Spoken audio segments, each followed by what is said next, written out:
It is August 6th, 2019. This is episode 7 of Roostertail Talk. I am your host, David Newton, and this is part 1 of our Seafair Special. Seafair ended on Sunday. I had a wonderful time. I hope you did, whether you're in person or watching online or on TV. And we're going to start today's episode talking with Patrick Harrison. He is the Director of Marketing and Communications with Seafair. We're going to talk about their thoughts on how the event's going and what it takes to hold such a big event in the Seattle community. We're also going to recap qualifying and race results of Seafair. And we're going to talk further in detail about the final heat controversy, the results changing hours after the final heat was said and done. But before we begin the episode, please subscribe, rate, and review our podcast to let me know how you think our podcast is going and to also share how much you're enjoying the podcast with others. All right, sit back, relax, and welcome to Roostertail Talk.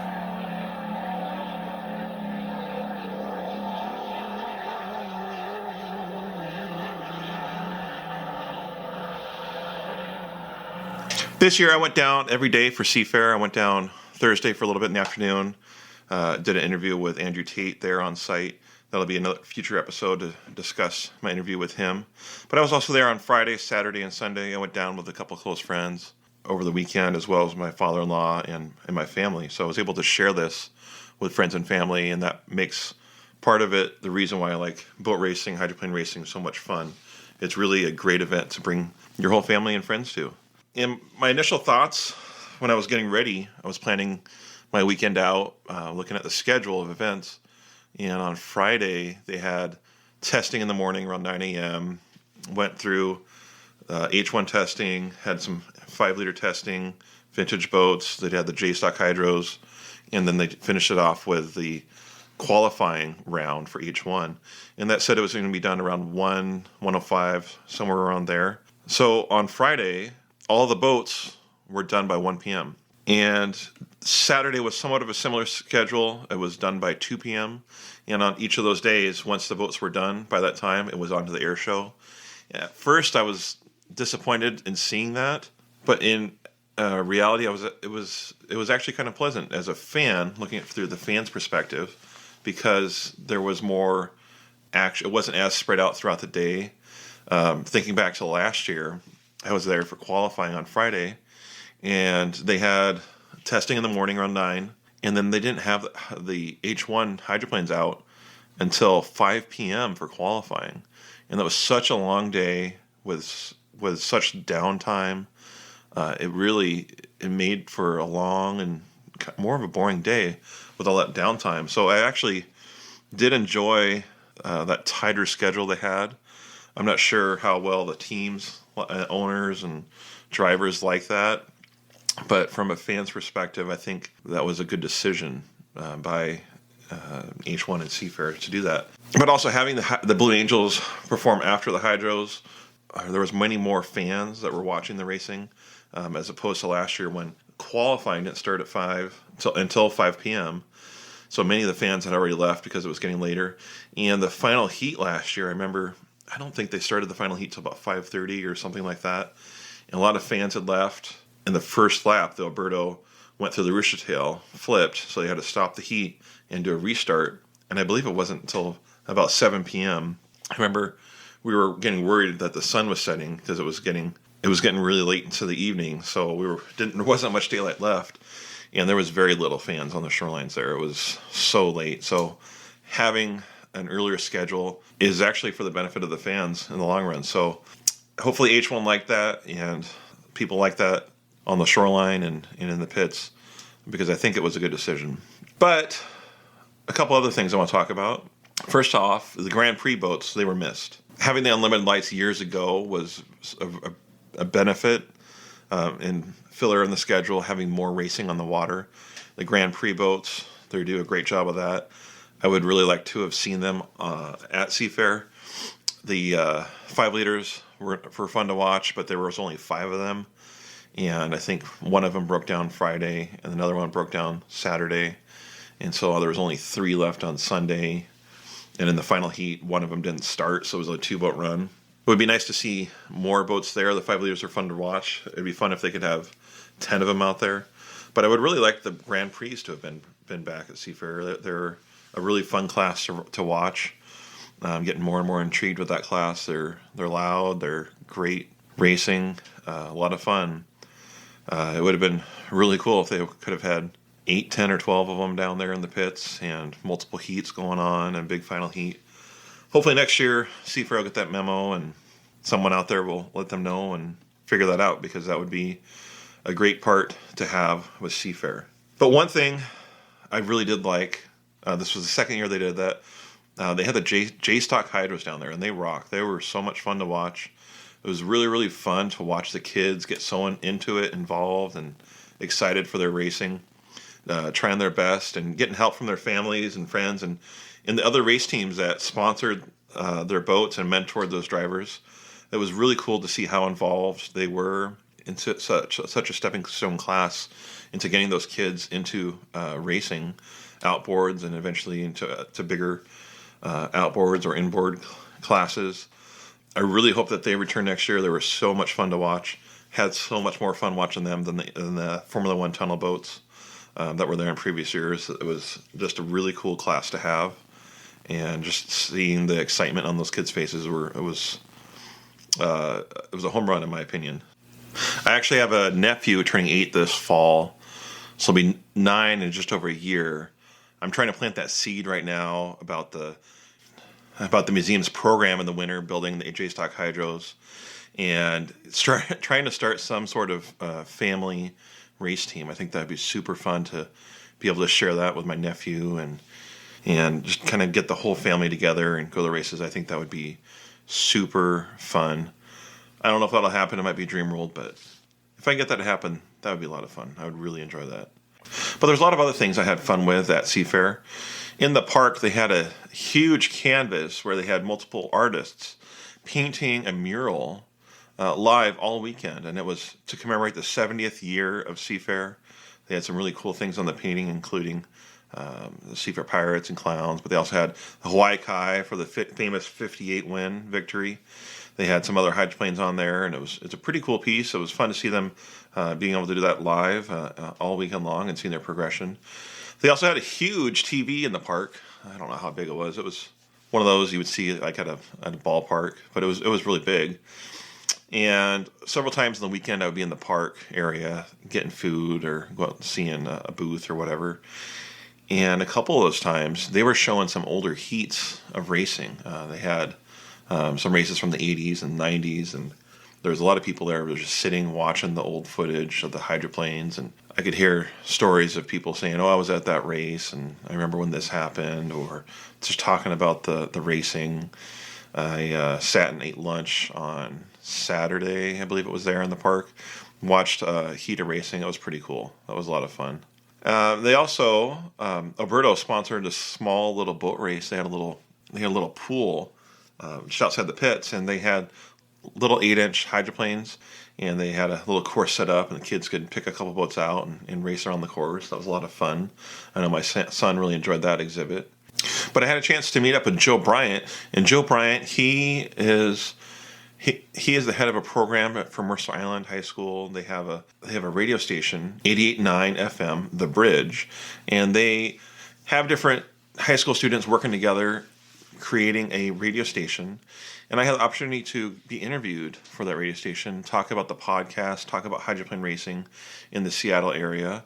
I had a lot of fun doing that. And Joe, if you're out there listening to this, I really appreciate the opportunity you had for me talking on the radio. It was really fun to see your team and what your program is doing for the Mercer Island community. It was really, really fun and pretty cool. So good luck, Joe, with the future with that. And I think you got a good thing going on with that program and a lot of lucky kids to be working with you.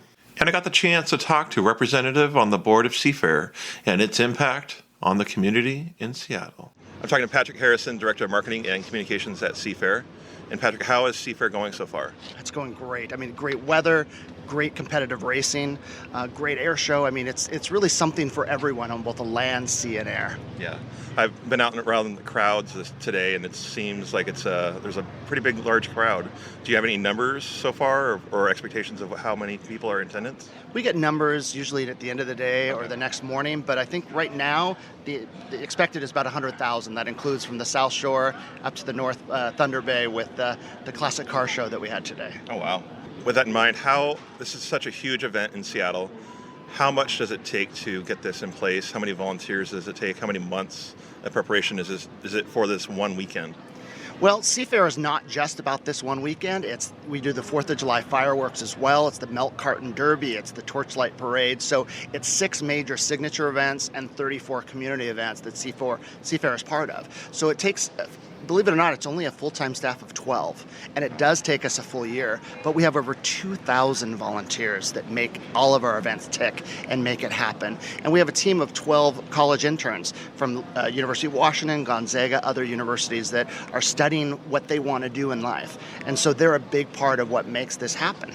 Would you say Seafair so far are happy with the results for this event as well as the other events going on this summer?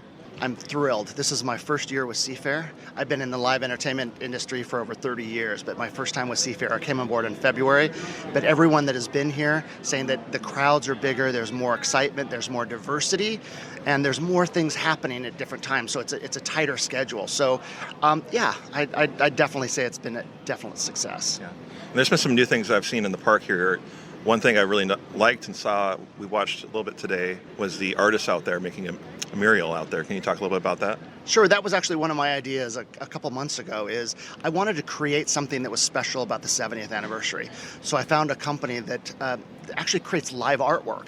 So we have a team of 3 or 4 guys that are creating. It's a 28-foot long, 8 feet tall, and there's highlights of Seafair 70th. So it includes, the Boeing barrel roll in the 50s with the plane. It includes, obviously hydroplane racing in front of the, beautiful Mount Rainier, the jets, the biplanes, the log boom, obviously the parade and royalty, and a salute to all of our families. So it's fun to watch that kind of come to life. That's actually going to be right in the center right now in the park. They'll finish it tomorrow afternoon. It's going to be our new backdrop for our new conference room when we move to new offices later this year. Oh, awesome. All right, well, thank you so much, Patrick, and hope you enjoy the rest of your weekend, and I know I'll be on the shoreline. Look forward to enjoy this tomorrow. Yes, we will do. Before I go further into the podcast and talk about the final heat, I want to talk about qualifying and a few takeaways I had from the race. Qualifying at Seafair this year, it was a bit similar to the Columbia Cup, rather uneventful. Home Street, once again, as predicted, got top qualifier. They were over 5 miles an hour faster than the next boat. So Home Street, they qualified at 154.513 miles per hour. And that's a bit faster than they did last year with the same boat. That's about 2 miles an hour faster. So they were able to improve. And they all, actually, looking back to last year's qualifying times and this year's qualifying times, every boat was slower except for 2 boats, the Home Street and the Graham Trucking. Graham Trucking, they qualified 2 miles an hour faster at 148.450. They still qualified third. Andrew Tate and the Delta Reel Track, they got second place in qualifying on 149, 5.5 miles an hour slower than Home Street. So right off the bat, Home Street showed its dominance and its fast times that they can do. So you knew once again, if you didn't before, that Home Street, they're there to play. They're fast. They have their A game set up, and that's impressive for them to put those times on the board in an age where not all the teams take as much pride in qualifying. I believe, I think some teams do it to get in the show and get a few points for the weekend. But Home Street, they are definitely the top of the class right now, and in every way, shape, and form. It's their crew, the Hanson brothers. They know what they're doing on the boat. There's a lot of other people on the team that are just fantastic workers and fantastic minds on how to set the boats up. Jimmy Gilbert and many others on the team. That's just a really great team that knows how to set that boat up to go fast. And they also have a great driver, Jimmy Shane. And we're going to talk more about that later on, but it'll be interesting to see in San Diego if any other team can step up and get closer to them. I don't know if they'll be able to by San Diego, but next year I look for a few other teams to be able to rise up and give more of a challenge to Home Street. And I had a few takeaways from the race. There was some good racing, some fun shenanigans before the start and all that, and hope many of you got to watch the race on Kong TV or on live streaming through H1 if you weren't there to be present at the race. But I would say my 3 takeaways from the race. Number 1, U11, as my kids at school would say, is on fire. They're legit. They're showing lots and lots of potential. I was incredibly impressed in Heat 2B. They had a decent start. They were out on the outside. They were with everyone at the start, going into the first turn, but they were on the way outside. And going down the backstretch, I couldn't really see them. I saw, I believe, Alberto was in the inside, and they had the lead. A few boats on his hip. And as I came around the left corner to finish the first lap, Jamie Nielsen and the 11, they were right there with Alberto. And going down the front stretch, they actually pulled him, and they passed him before the Alberto had an issue with their fuel control, and they went down. But the 11, they showed a lot of speed. It was a really impressive thing to be able to do that, to pass a boat that qualified faster than they did, and to do that 4 lanes out on the outside. That takes a lot of speed to be able to do that. So the 11, they're headed in the right direction. They got third overall in the final heat. That's their first podium in some time, and first podium, I believe, at Seafair. So that I think they made the right decision getting Jamie Nielsen in the seat. I think a lot of people around the pits are happy to see him in a boat that they know will be competitive in the future. And I look forward to seeing where Jamie Nielsen's future goes with it, because I think there's going to be some good things there. My second takeaway is Home Street is just fast, fast, fast. They showed it in qualifying. They had a near perfect day. I thought it was perfect in the final heat, but there was that call on them. So they showed their dominance by not really having a close race with anyone. They were able to win from whatever lane they were in, and I think they started lane 2, 3, 4. I don't think they were outside of lane 4 at all during the day, but they were able to win from lane 4 inside, which appeared to be pretty easy from the shoreline. I know it's not easy in the cockpit, but they definitely had the speed to do it. And finally, my third takeaway is just, once again, I was reminded of how tremendous this class of drivers is in H1 right now. There is so much talent in every boat. I think overall, it's one of the best classes of drivers there's ever out there. And it's hard to compare them for a lot of different reasons to previous classes. And I think the hardest thing that these drivers have is that it's such a short season that they have very little seat time in their boats, but they're able to perform at such high levels right now. It's really fun to watch. J. Michael Kelly, such a great starter, getting the inside lane. Jimmy Shane, able to fly the boat, and he is able to put the boat where it needs to be to win. He had a great job of strategizing starts and keeping himself out of trouble. One heat there where there was one heat where he knew better than to get in trouble and Dyson up for lane position, and he took himself out and started in a clean lane. Andrew Tate, for a tremendous job of his starts. He had some great starts over the weekend. I know he had one, I think in the first round wasn't as he wanted to go, but he had some great starts and great ability to fly the boat and keep his boat on the hip of others. Jamie Nielsen for impressing everyone on the outside in that Heat 2B. And I know he had some other good runs there. Jeff Bernard, he had some good starts as well.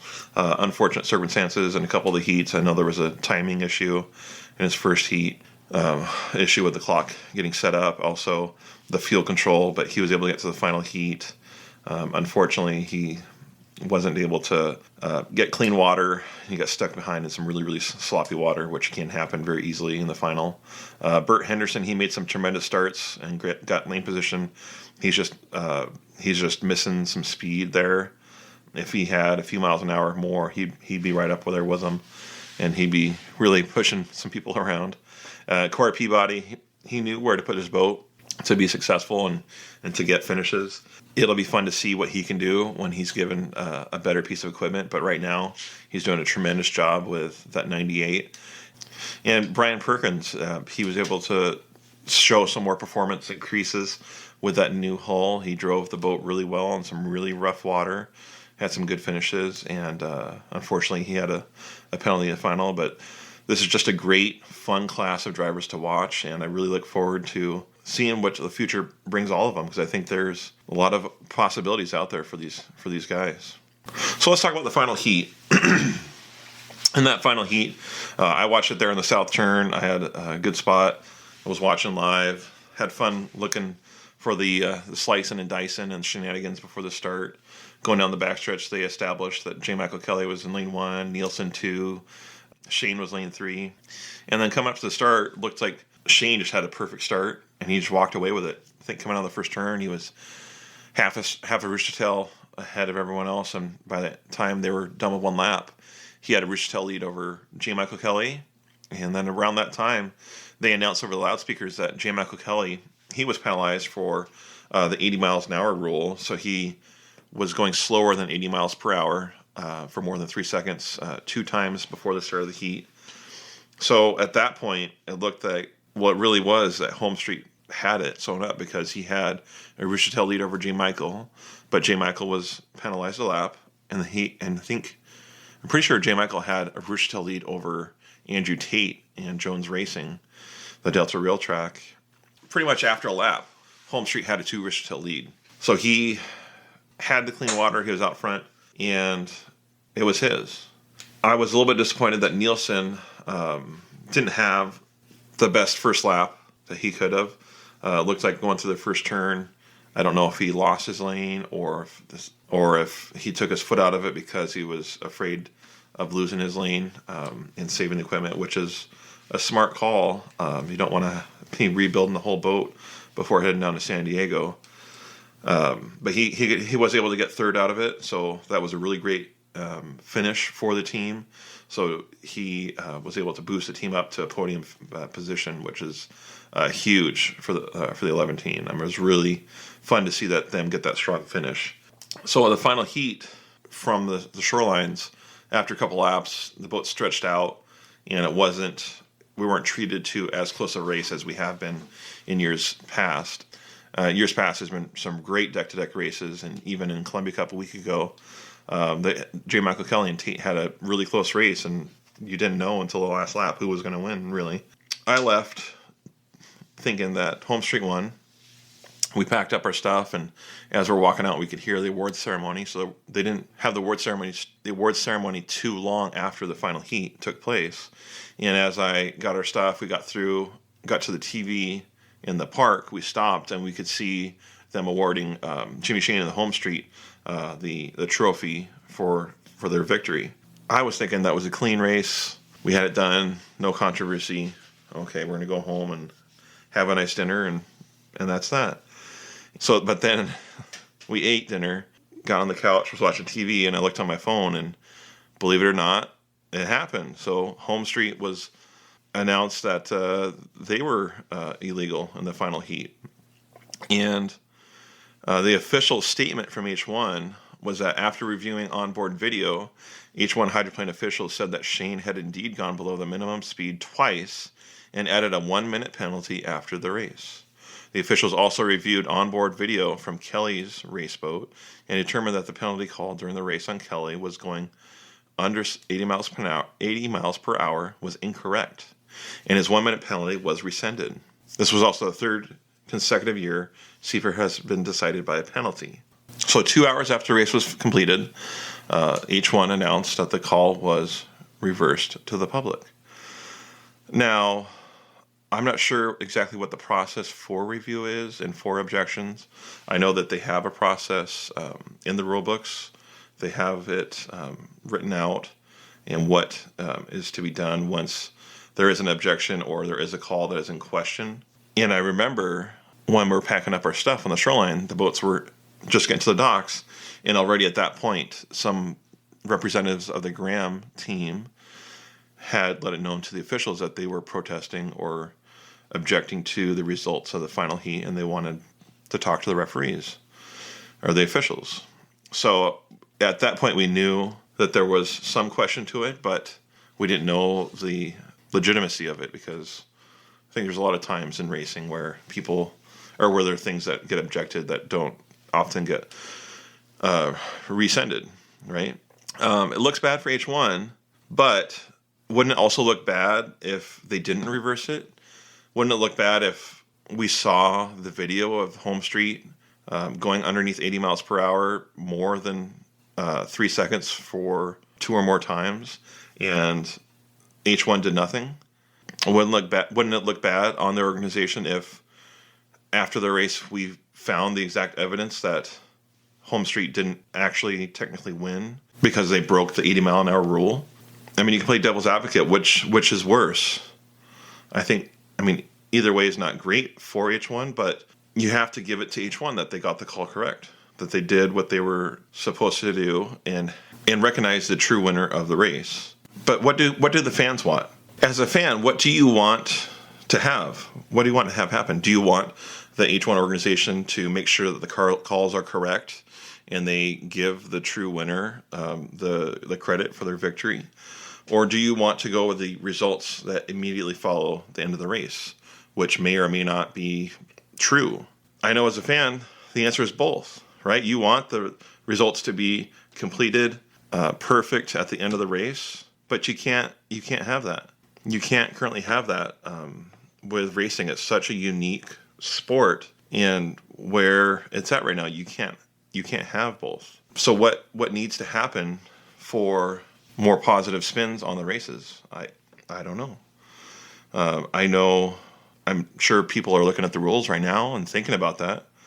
It is kind of a sour spot on the sport for the fans, for the teams that are frustrated, for the teams that get the victories taken away.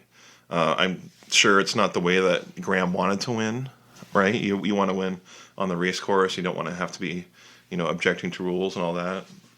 It's a sour spot for sponsorships, and it's not the first time in H1's history that a win has been overturned. I remember a couple years ago when I left Seafair, I left thinking that Andrew Tate had won the race, but it was overturned afterwards due to a penalty. I can't remember if he hit a buoy or went through a DMZ zone, and it was overturned, and the award was given to Shane. And another year earlier, probably more like 15 years or 10 years ago, there was a similar issue with Jean Theoret and Dave Villwock, and one of them was presented the win, but hours later it was reversed and given to the other. And I even remember Budweiser's last Gold Cup in 2004 at in Detroit. They were presented with the Gold Cup, the trophy, and they did the award ceremony, did the photo shoot, did everything. And then after all that was finished, they found that they were illegal in a lane violation, I believe it was, and was rescinded their victory and awarded to the Gregories, as they finished second, but they were given the win. So I know H1 wants to get it right, and I applaud them for doing that.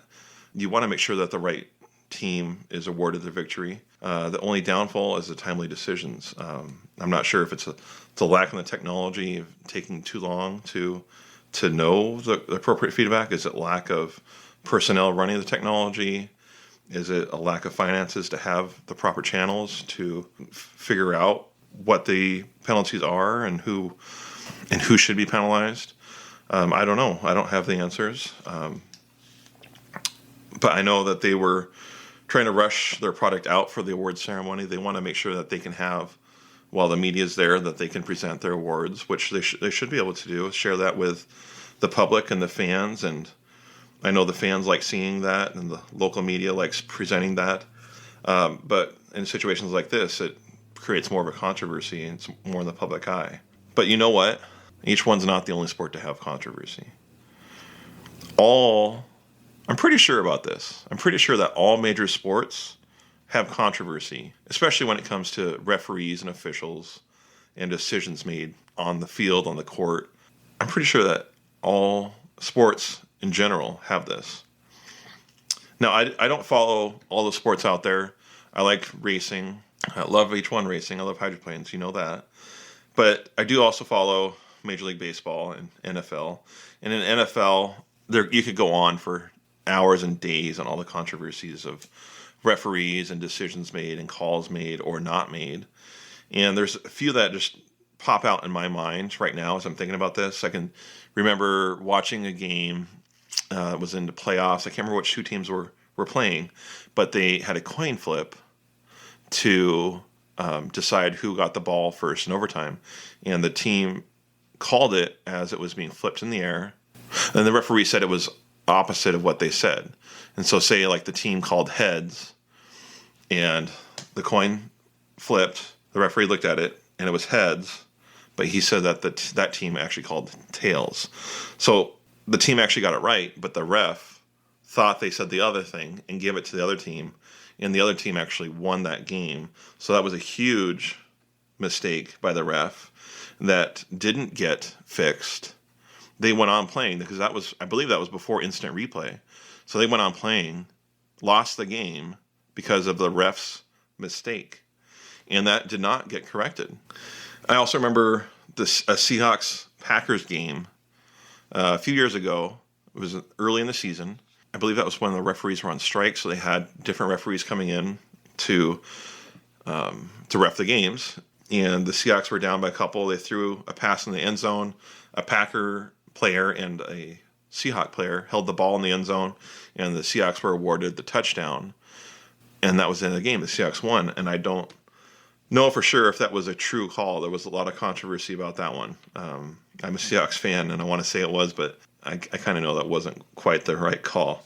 And then I also remember a couple years ago, the Cowboys in the playoffs, Des Bryant caught a ball, what we appeared to think he caught a ball, and the referees said no, it was an incomplete pass. But looking at the evidence, or instant replay, it appears he caught the ball, but the referees overturned it and said that wasn't a call, and they ended up losing the game because of that. So there's a lot more there's many more examples you can come up with in football, but they have a lot of controversies with their calls as well. And they used to not always get it right or go back and make it right. And in Major League Baseball, I can think of how many times that fans interfere with the ball, or how many times they throw a strike and they call it a ball, or it's obviously a ball and they call it a strike. They don't always get it right. They get it wrong a lot. And one thing I can think of that NFL has done, and MLB in more recent years, that these organizations have done to improve their imperfections and calls missed, is implement instant replay. They've done this so they can get the games right, so they can make sure that no mistakes like that coin flip happens again, which was a clear error that was not made correct. And they've implemented this instant replay. They make sure they give the teams a chance to have instant replays, but they don't allow them to have more than a certain amount. I believe in NFL, each team gets 2 flags per game to throw. They throw the red flag on the field. Say I'm challenging that last call, that last play. I believe shouldn't have been called that way. If they get one of them right, they get a bonus one, but I believe they're just given 2 per game.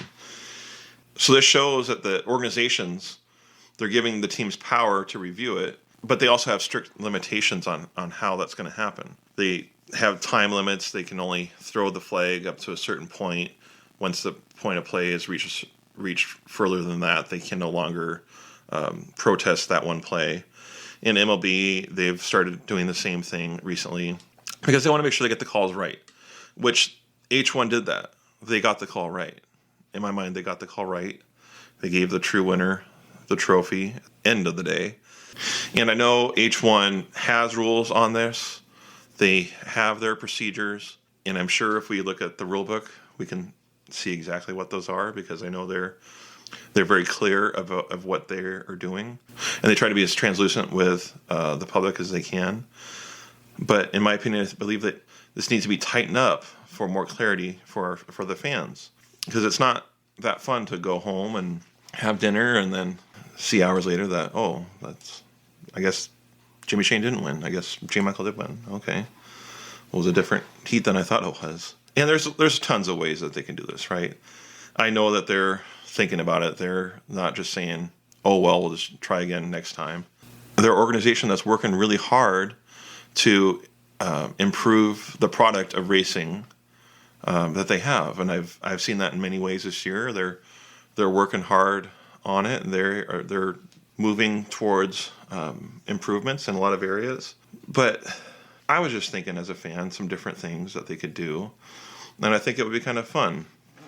Maybe that someone out there will hear this and give it a thought. Maybe they won't. I'll just share it with those who want to hear this stuff. I just think it would be kind of fun as a fan if they had something similar to what the NFL does.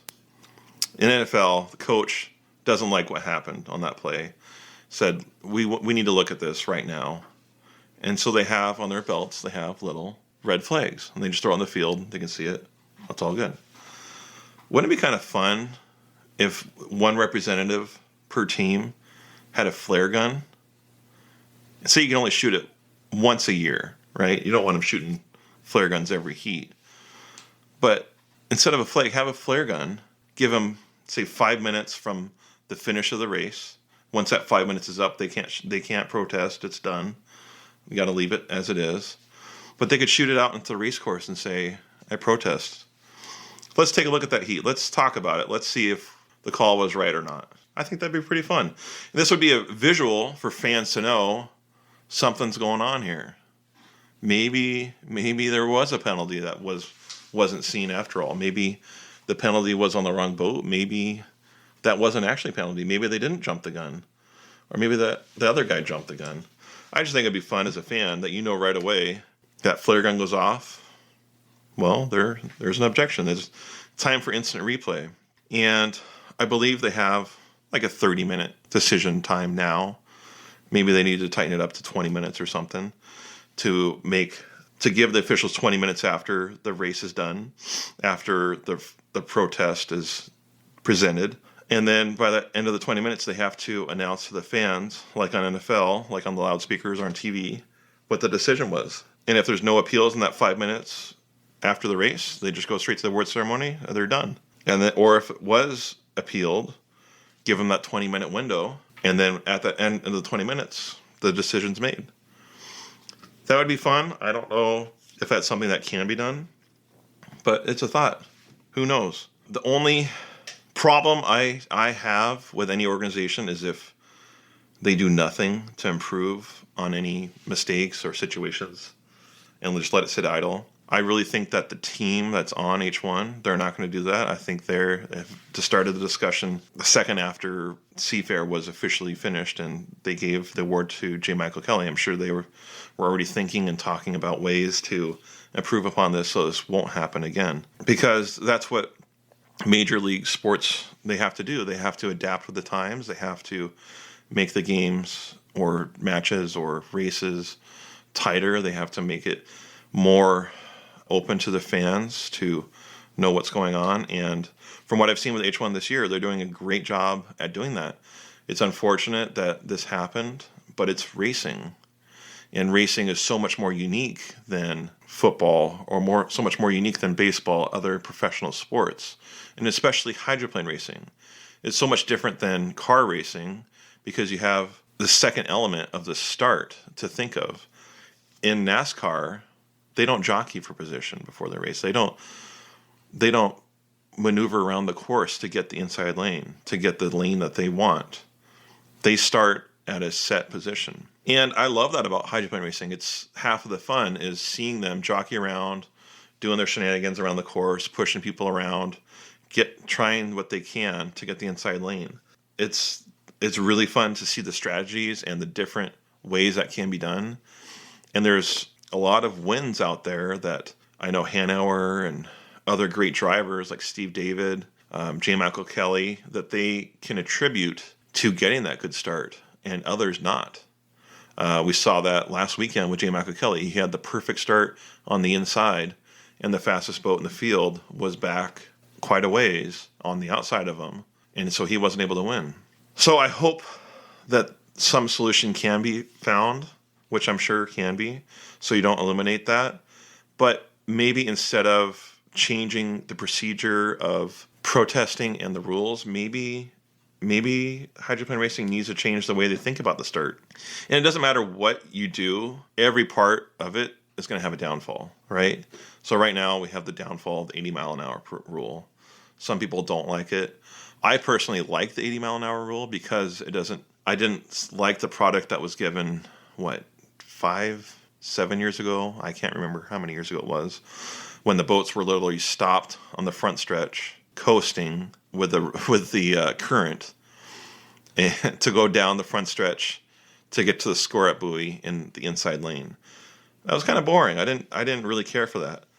I think with the 80 mile an hour rule, it brought back some of the fun of crawling around, or of not crawling, but jockeying around for position. But then you have to enforce the 80 mile an hour rule, and it brings in that zone of judgment. So maybe, do they need to get rid of the 80 mile an hour rule and go back to crawling? Do they need to implement score-up buoys so they can only be past certain buoys by a certain time, like the 5 liters do, and I think the GPs do? Do they need to go back to assigned lanes on qualifying times and heat finishes and point totals? They did a number of years ago. I believe they did that to get rid of the crawling. So they would still have a start, but they would be assigned their lanes. So you just still had the judgment of who would jump or who would not jump, but you knew which lane you were going to be in, so you weren't crawling around out there. And there was less opportunity for judgment calls on that. Do they need to go back to the flag start, like back in the 90s? The flag start, it's more of a representation of car racing, because you have set lanes. You withdraw the judgment if somebody is jumping the gun. So you have to wait. You line up all the boats in their respected lanes. That's predetermined. Go around the course. Make sure as they enter the front stretch, everyone's around a similar speed. And once they get to the starting line, if everyone is in, I believe what they call the box, so if they're close enough to each other, they give them the green flag and off they go. And they're racing. As a fan, is that going to be something that's more easily identifiable and understandable?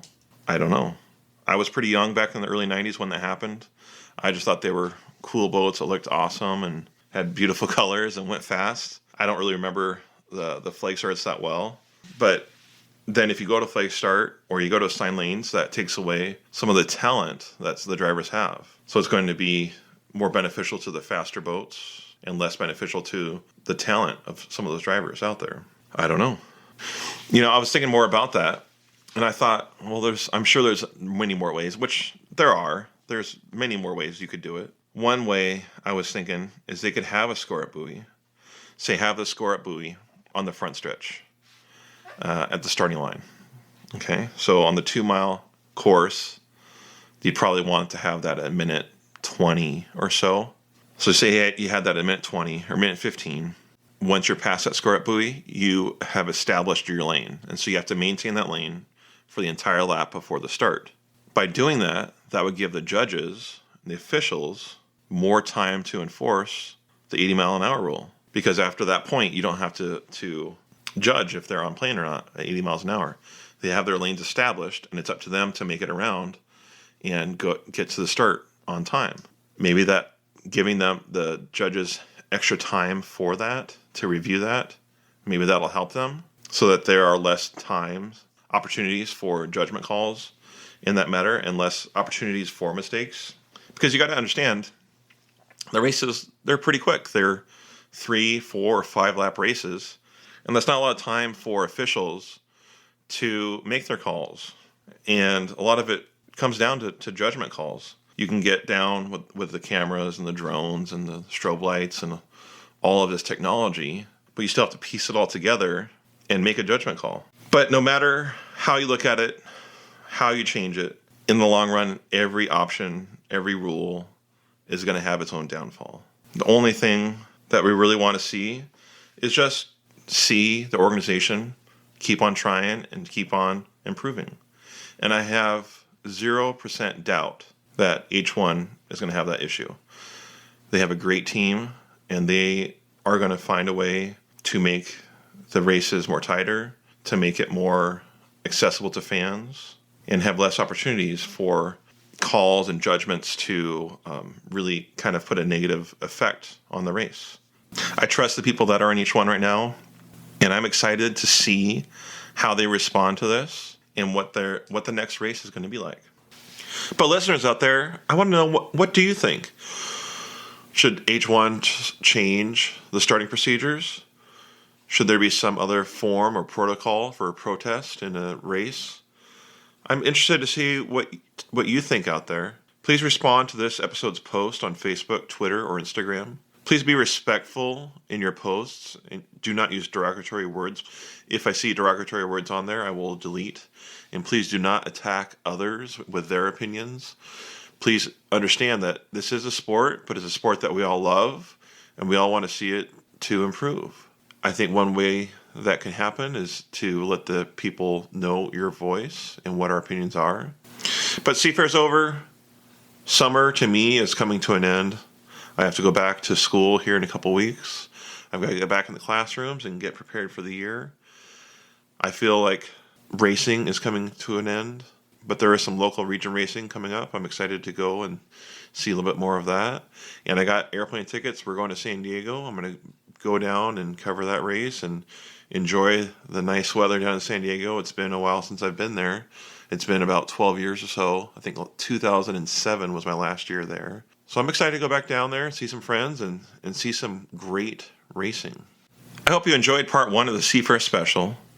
I'm going to be putting together part 2 of the Seafair Special this week, and we'll release it next Tuesday, the 13th, at 5 a.m. Pacific Standard Time. In that episode, I will have interviews with some crew members, fans, and also with the local sponsorship. Don't forget to hit that subscribe button on your podcast player. It is very helpful for this podcast if you rate and review your experience. By reviewing your experience, it lets me know how you like Roostertail Talk, but also shows others how much you are enjoying it. You can also check us out on social media for updates on hydro news. We're on Facebook, Twitter, and Instagram. I had a lot of fun at Seafair. I hope you did too, whether it was being down at the race on Lake Washington or watching on TV or live streaming online. So until next time, I hope to see you at the races.